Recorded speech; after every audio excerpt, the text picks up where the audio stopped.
1 മണിക്കൂറും 10 മിനിറ്റ് സംസാരിച്ചപ്പോൾ ഇന്ത്യയിലെ എല്ലാ കാര്യങ്ങളെക്കുറിച്ചും പ്രതിപാദിക്കുകയും കോൺഗ്രസ്സിനെതിരെ ആരോപണ ശരങ്ങൾ തൊടുത്തുവിട്ടപ്പോഴും സ്വന്തം മന്ത്രിസഭയിലെ മന്ത്രിയായ ദേവസ്വം മന്ത്രി എൻ വാസവൻ്റെ നേതൃത്വത്തിൽ ശബരിമലയിലുണ്ടായ പ്രശ്നങ്ങൾ അതിനെക്കുറിച്ച് ഒരു വാചകം പോലും പറയാൻ ബഹുമാനപ്പെട്ട മുഖ്യമന്ത്രി തയ്യാറായില്ല.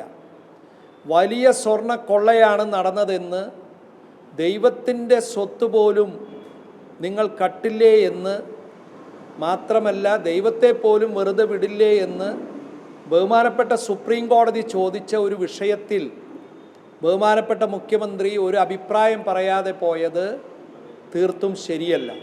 മാത്രമല്ല BJPയുടെ ബി ടീമായാണ് കോൺഗ്രസ് പ്രവർത്തിക്കുന്നതെന്ന് പറയുമ്പോൾ ഇന്നലെ പോലും പാർലമെൻറ്റിൽ കോൺഗ്രസിൻ്റെ 8 MP-മാരെയാണ് BJP ഭരണത്തിനെതിരെ പ്രതികരിച്ചതിന് പുറത്താക്കിയത്.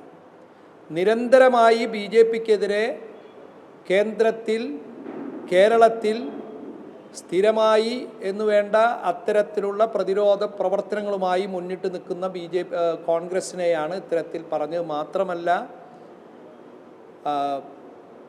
SIR-മായി ബന്ധപ്പെട്ടു ബീഹാറിലും ഹരിയാനയിലും തെരഞ്ഞെടുപ്പിലൊക്കെ അവിടെ ജയിക്കാനാവാഞ്ഞത് CPM-ഉമായുള്ള കൂട്ടുകെട്ടില്ലാത്തത് കൊണ്ടാണെന്നുള്ള അടിസ്ഥാനമില്ലാത്ത ആരോപണങ്ങൾ ഉന്നയിച്ചുകൊണ്ട് കോൺഗ്രസിനെ പ്രതിരോധത്തിലാക്കാൻ ശ്രമിച്ചു.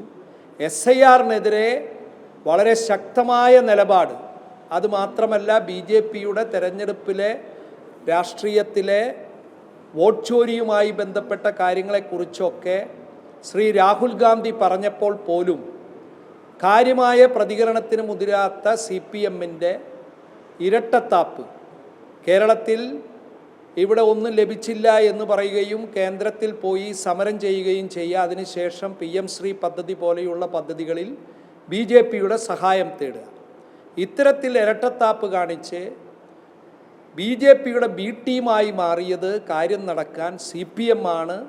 അത് മൂടിവെച്ചുകൊണ്ടാണ് കോൺഗ്രസിനെതിരെ പറയുന്നത്. തൃശ്ശൂരിനെ സംബന്ധിച്ചിടത്തോളം സുരേഷ് ഗോപി പോലെയുള്ള ഒരു സെലിബ്രിറ്റിയുടെ ആഗമനത്തോടു കൂടി BJP എല്ലാം അടക്കി പിടിച്ചു എന്നുള്ളത് ഈ തദ്ദേശ തെരഞ്ഞെടുപ്പിൽ പ്രത്യേകിച്ച് കോർപ്പറേഷൻ ഉൾപ്പെടെ കോൺഗ്രസ് BJPയെ നിലംപരിശാക്കി കളഞ്ഞ ഒരു കാഴ്ച ഉണ്ടായിട്ട് പോലും കോൺഗ്രസിനെ ഇത്തരത്തിൽ ചിത്രീകരിച്ചത് ശരിയല്ല.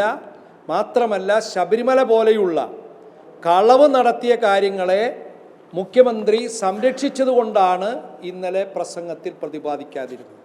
ഇത് തന്നെയാണ് ഞാൻ ഇന്ന് നിങ്ങളെ വിളിച്ച് കൂട്ടിയത്. കരുവന്നൂർ ബാങ്ക് തെരഞ്ഞെടുപ്പുമായി പ്രശ്നം, അവിടെയും മുഖ്യമന്ത്രി സ്വീകരിച്ച നിലപാട് ഇത് തന്നെയാണ്. നമുക്കറിയാം, കരുവന്നൂരിൽ അവിടെ തെരഞ്ഞെടുപ്പ് പ്രഖ്യാപിച്ചിരിക്കുകയാണ്. കരുവന്നൂർ സഹകരണ ബാങ്കിൽ തെരഞ്ഞെടുപ്പ് പ്രഖ്യാപിച്ചിരിക്കുന്നു. 22-ാം തീയതിയാണ് തെരഞ്ഞെടുപ്പ്.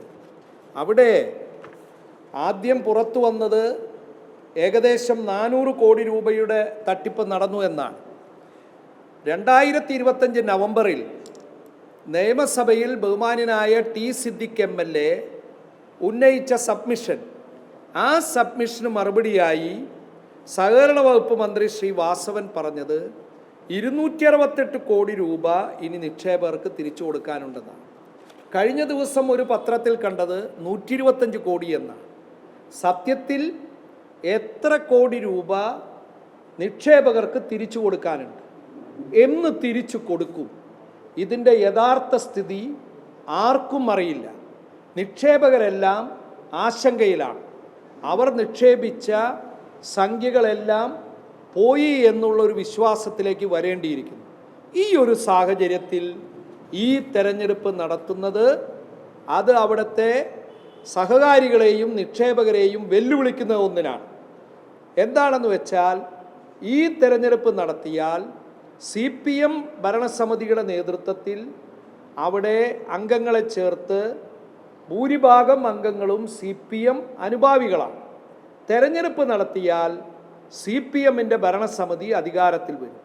അതോടുകൂടി ഇതുവരെയുള്ള എല്ലാ കാര്യങ്ങളുടെയും ഉത്തരവാദിത്തം സർക്കാരിനൊഴിഞ്ഞ് പുതിയ ഭരണസമിതിക്ക് ഞങ്ങൾക്കൊന്നും അറിയില്ല എന്നുള്ള രൂപത്തിൽ മുന്നോട്ട് പോകാൻ, ചുരുക്കത്തിൽ സഹകാരികളെയും നിക്ഷേപകരെയും വഞ്ചിക്കുന്ന ഒരു നിലപാടാണ്.